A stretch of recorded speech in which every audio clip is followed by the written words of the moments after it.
o senhor tem vindo cooperar na Escola Bíblica aqui em São Paulo já há alguns anos. E qual o sentimento que o senhor tem de poder participar dessa Escola Bíblica tão tradicional que está completando neste ano 75 anos de realização? Se eu pudesse, eu traria todos os meus companheiros.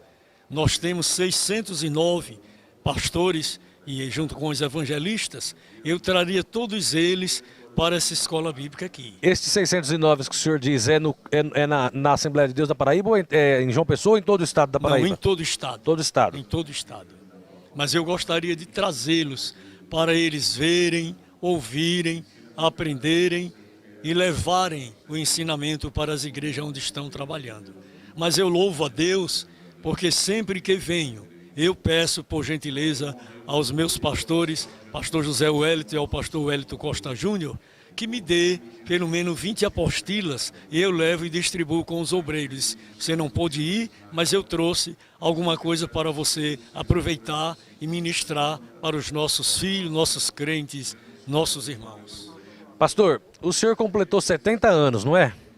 Conta pra gente um pouquinho do princípio da história de vida do senhor. O senhor nasceu num lar cristão, aceitou Jesus depois já na infância, adolescência, os seus pais já eram crentes. Conta um pouquinho da vida particular do senhor para que os irmãos que estão nos assistindo conheçam um pouco mais quem é José Carlos de Lima. Irmão Bertolino, eu sou fruto das orações de um tio meu que já está na eternidade, chamado Luiz Venerando de Lima. E ele sempre pediu a Deus que levantasse na família pastores para que pudessem dar continuidade à obra do Santo Evangelho. Eu sou fruto das orações do meu tio. A minha família não eram cristãos, mas eu tive o privilégio de ganhar o meu pai, a minha mãe, para o Senhor Jesus. Eles foram para a eternidade, estão na glória e pela graça de Deus a minha família, todos são crentes. E eu louvo a Deus e glorifico a Deus por isto, porque sei que foi o Senhor que fez isto. Com a idade de 9 anos de idade, aqui em São Paulo, em Santos, eu aceitei a Jesus como meu Salvador. E posso dizer que até aqui o Senhor tem me ajudado. Não obstante as lutas, as dificuldades, os problemas que enfrentamos, mas eu posso dizer, como disse Samuel, entre a cidade de Mispá e de Sem, Ebenezer, até aqui tem nos ajudado o Senhor. E pela graça de Deus, fui chamado para servir ao Senhor e tive o privilégio de ser apresentado como auxiliar do trabalho. Depois de um bom tempo, a diácono, depois a presbítero, a evangelista e pastor. Quando o senhor foi consagrado a evangelista, o senhor cooperava onde e qual pastor que indicou o nome do senhor para que fosse consagrado ao ministério? Eu sempre cooperei em João Pessoa. Sempre fui membro da igreja em João Pessoa. Desde que eu me entendi de gente, que cresci, o meu pastor foi o pastor Antônio Petronilo dos Santos, de saudosa memória. E depois o pastor Antônio Fernandes das Chagas, que pastoreou a nossa igreja por 34 anos. E dele eu recebi a graça de ser consagrado a diácono e de diácono a pastor. Louvo e glorifico a Deus por tudo que o Senhor tem feito por mim. Sei que não mereço, sei que não tenho capacidade, eu reconheço a minha pobreza, a minha pequenez, mas o Deus dos céus me tem feito prosperar. Pastor, então o senhor foi ordenado ao ministério servindo já na igreja de João Pessoa. Perfeitamente. E após ser ordenado ao ministério, o senhor saiu para dirigir congregações no estado, ou igrejas do estado, não é isso? Perfeitamente. Qual foi as igrejas que o senhor passou?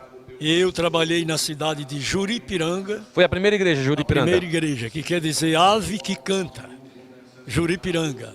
Depois eu fui para a cidade de Alagoa Grande. Depois de Alagoa Grande eu fui para Sapé. De Sapé eu fui para o Rio Tinto.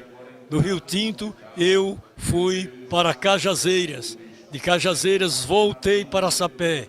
E de Sapé vim para João Pessoa. E estou cooperando com a igreja, com a convenção, com o Santo Ministério, há 21 anos em João Pessoa. 21 anos que o senhor está como presidente. 21 anos. E como é, pastor, presidir uma igreja tão grande como a igreja de João Pessoa, da igreja da Paraíba, né? Porque o senhor é o presidente de todo o estado, não é isso? Eu acredito que o efeito de tudo isso tem sido as orações dos santos em meu favor. Porque de mim mesmo eu não encontro, não vejo qualificação e nem também condições. Mas Deus é aquele que levanta o homem do pó e coloca para dar expansão a esta grande obra de Deus, em especial na Paraíba. Porque os nomes dos pastores que passaram por João Pessoa são Cícero Canuto de Lima, João Batista da Silva, Antônio Petronilo dos Santos, Antônio Fernandes das Chagas, Cícero Raimundo de Lins e Antônio Ferreira de Lima. São nomes de homens que foram e tinham os pés banhados no azeite de Ezel. Pastor, o Almadene, para os irmãos que estão nos acompanhando, é a União dos Ministros das Assembleias de Deus do Nordeste. É uma entidade que reúne, que congraça, que aproxima a liderança da Assembleia de Deus em todos os estados do Nordeste. A Almadene foi presidida por muitos anos pelo saudoso pastor José Antônio dos Santos, mais conhecido como pastor Zeneco. Pastor Zeneco era o presidente da Assembleia de Deus em Maceió e também o presidente da Almadene, além de fazer parte da mesa diretora da CGDB nos últimos 20 anos. E ele veio a falecer em 2015, no mês de julho de 2015, o Senhor Jesus chamou à eternidade o pastor Zeneco. E cerca de 2 meses depois, houve eleição na Almadene e o pastor José Carlos foi escolhido pela liderança do Nordeste para conduzir essa importante instituição. O pastor Zeneco é um homem que deixou uma história brilhante. Só na presidência da Igreja de Alagoas foram 29 anos. Ele pode ser chamado como um apóstolo do Nordeste e também do Brasil. É alguém que faz muita falta no cenário assembleiano, seja na região Nordeste, como a nível nacional. Como foi para o senhor, pastor José Carlos, substituir um homem do porte, da estirpe do pastor José Neco? Me faltam palavras para dizer da simplicidade e da grandeza espiritual concedida ao pastor José Antônio dos Santos, particularmente como era chamado, pastor Zeneco, e a minha pessoa substituí-lo.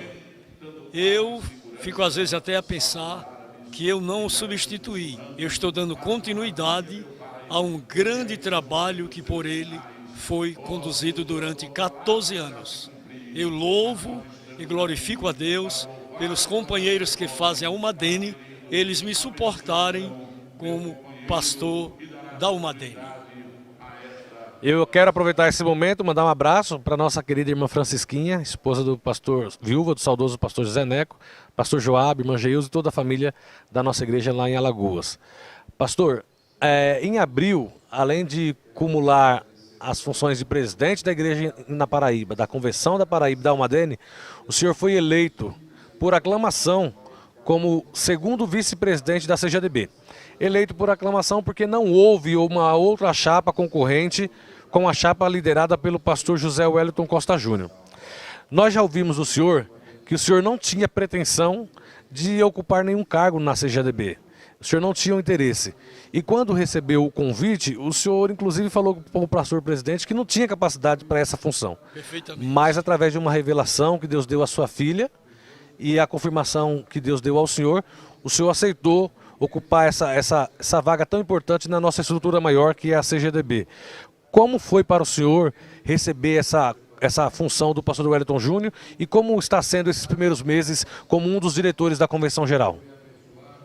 Para mim é muito interessante, reconhecendo que Deus, Ele toma as coisas que não são para confundir as que são. Eu não atribuo nenhum mérito à minha pessoa. Toda honra e glória pertence ao Senhor, Deus a quem nós servimos. Mas Deus havia me falado em uma igreja do nosso estado, em uma reunião de culto à noite, Deus usou um instrumento e disse para mim: homem, eu tenho uma cadeira na CGADB para você. E eu ignorei e não comentei com a minha família, nem com ninguém. Essa profecia foi antes do senhor ser convidado pelo pastor Wellington Júnior? Ah, muito antes de ser convidado. E eu ignorei, não aceitei. Eu disse, essa profecia não tem fundamento. como é que pode um homem na minha qualidade, num estado pequeno como é a Paraíba, e agora figurar com uma cadeira na CGADB? Eu não aceito. E não aceitei, e por muito tempo permaneci em silêncio até que Deus cumpriu. E agora eu posso dizer que quando Deus fala, Ele se responsabiliza por aquilo que Ele falou. A honra, a glória, o louvor e a exaltação seja sempre a Ele, que faz estas coisas que nós julgamos impossível. Ele torna possível. E o senhor está na mesa desde o mês de abril, quando ocorreu a posse. O senhor está contente, feliz, na certeza de que está no lugar que Deus colocou o senhor? Sem nenhuma dúvida. Sei que foi o Senhor que fez isto e que é coisa maravilhosa aos nossos olhos. Amém, glória a Deus. Pastor, nós temos ainda 7 minutinhos. Eu queria que o senhor deixasse um conselho para os obreiros mais jovens, para os obreiros que estão começando no ministério como eu. E depois eu quero que o senhor deixe um conselho para os obreiros mais antigos, mais contemporâneos ao senhor. Mas eu queria que o senhor deixasse uma mensagem para a juventude que admira o senhor. O senhor tem um grupo grande de jovens que o admira, que o tem como referência, que o acompanha. Eu queria que o senhor desse uma palavra como pastor para esses jovens obreiros que estão iniciando no ministério. Primeiramente, eu quero dizer aos jovens que continue orando por mim, para Deus preservar a minha vida, me guardar do mal, do pecado, do orgulho, da presunção, da vaidade e da soberba.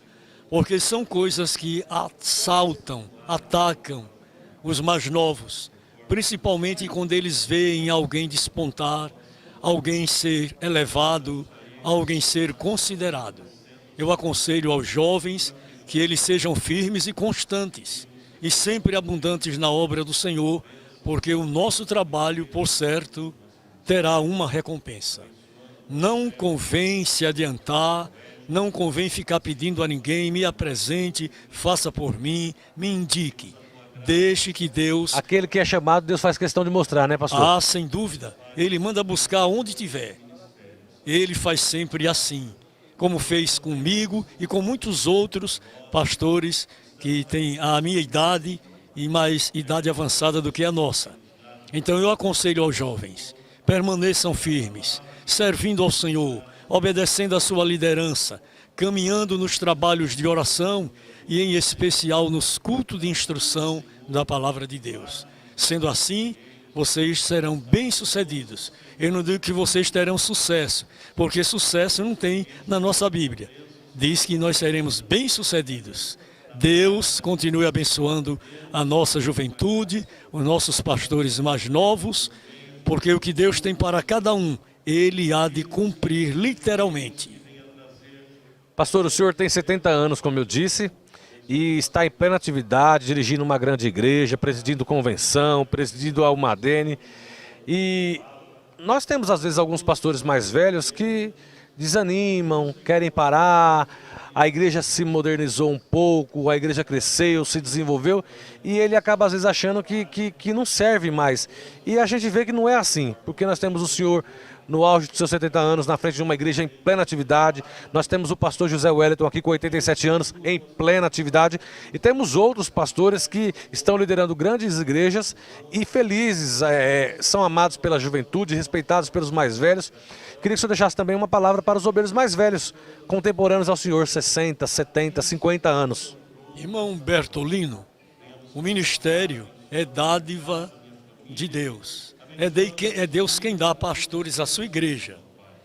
E eu não vejo motivo, aos 80, 70, desistir. Eu tive a oportunidade de trabalhar com pastores com mais de 90 anos. E eles estiveram conosco, firme no batente, até o dia que Deus os chamou para a eternidade. Como exemplo, eu tenho o pastor que foi o padrinho naquele tempo do meu casamento, Orestes Correia de Lima. Ele foi para a eternidade com 95 anos. Pastor Francisco Pacheco de Brito, em Campina Grande, aos 95 anos, foi que ele encostou o bastão. Mas eu não vou dizer a ninguém que desanime. Vamos avante, ao front da luta, confiando no Senhor, porque no tempo de parar, Ele nos fará entender. Reconheço que há o tempo de entrar no campo, o tempo de permanecer e o tempo de sair. Mas enquanto Deus não der o sinal, vamos continuar. A jornada é longa, o caminho é espinhoso, mas o Deus dos céus nos tem feito prosperar. Eu louvo e glorifico a Deus pelos pastores de mais idade do que a minha, e quando eu os encontro, eu os abraço e digo: o Senhor é um exemplo para a nossa vida. Continue firme, porque nós precisamos da liderança mais antiga a permanecer firme e constante nesta grande obra. Não podemos parar. Meus irmãos, nós estamos encerrando essa pequena entrevista com o nosso pastor José Carlos, porque o nosso culto já está para começar. Pastor, se despede dos irmãos que estão nos acompanhando. Queridos irmãos, a minha sincera gratidão por este momento de entrevista que me é feito. Louvo e glorifico a Deus e quero agradecer a direção da nossa igreja em São Paulo, nosso presidente, pastor José Wellington Bezerra da Costa, ao nosso presidente, pastor Wellington Costa Júnior, a todos os convencionais e Igreja de Deus, pelo trabalho que tem sido feito e conduzido e a bênção de Deus em todo o nosso Brasil. O nosso presidente, pastor José Wellington, é uma referência para todos nós. E o nosso presidente da convenção, muito bem, continua conduzindo os trabalhos que dá gosto, dá prazer, a gente está cooperando com ele e eu quero permanecer nessa pureza de simplicidade, servindo com alegria até o dia que o Senhor me permitir com vida. Amém. A todos a minha gratidão. Amém. Nosso